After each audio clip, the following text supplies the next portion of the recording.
Hi, everybody. Welcome to the 2021 school year. For those that don't know me, I'm Mrs. Brewer and I teach fifth grade language arts. This year I'll also be teaching fifth grade history. I do seventh grade history, sixth grade homeroom and Bible, and high school Spanish. And then this year we're also adding middle school Spanish, which will take the place of life skills. So that will be a 12-week mini course where they'll have Spanish if they're not having art or gym. So I'm really excited about that. It's going to be an interesting year, but I'm really excited about being back in the classroom, even with all the changes. Looking forward to seeing you guys face to face.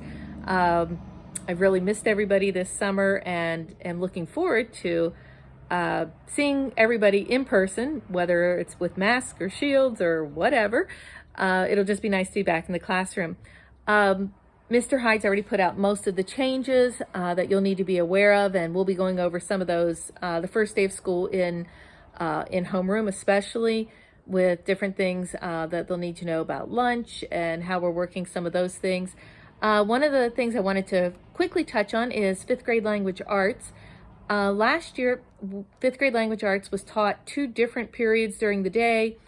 We focused on reading and grammar in the mornings, and we did writing or vocabulary in the afternoons.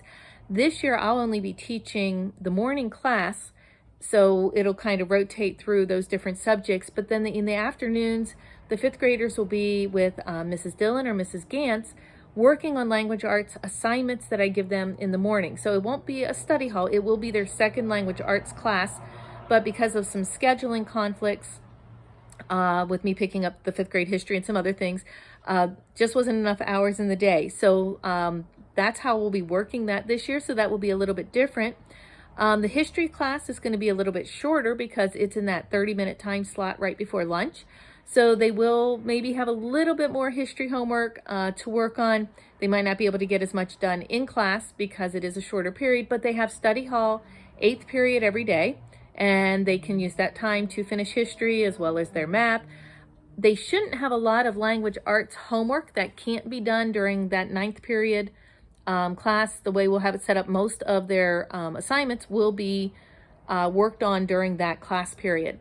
So just a little bit of what they need to know about that.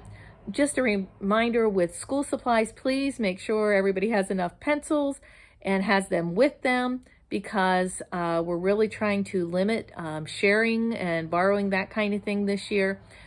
Just anything we can do to help protect your kids and your families.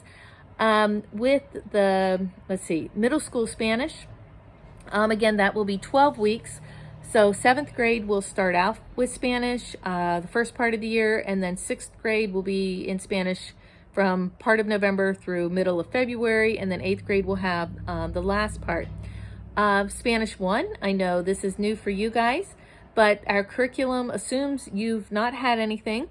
So even though you won't have the middle school Spanish classes that this year's 8th graders will, you're still going to do fine. We start with the very basics and go from there. All of my classes will be in my room this year, the room across from the gym. Some of you know last year I was kind of split between 2 classrooms, but this year everything will be down in room 2. So that's where you'll find me. I guess really that kind of covers the basics of everything you need to know at this point. It's going to be a lot of see what works, see what doesn't work, and make changes as we need to. But I'm excited about this year. My theme for our classroom that I have up in my room, because I do so many different subjects, I had the theme verse, "Go ye into all the world." And well, I don't have the whole verse up on the wall. It does finish with, "and preach the gospel." And that's our goal, is as we're training your students, or your children, we're training them in all these subjects, but it's also to help them to know, first of all, what they believe, and then to be able to share that with others. So that's kind of the reminder I have up on the wall in my classroom for them this year, is as we study, whether it's world history and we learn about the different cultures, that might help them someday in sharing the gospel with those people, whether it's learning Spanish. as a foreign language, and again, possibly with the prospect of sharing the gospel to people in another language, or whether it's U.S. history and language arts, and just learning how to communicate better. So all of these things go together. And then our Bible class, we're studying, it's Route 66 is the curriculum, and it goes from Genesis through Revelation. We just do a quick survey of each book, just kind of getting more familiar with the Bible, which again is going to aid our kids in how to share the gospel with other people. So that's my theme verse this year, and just looking forward to a great year. Can't wait to see you all. Have a great rest of the summer.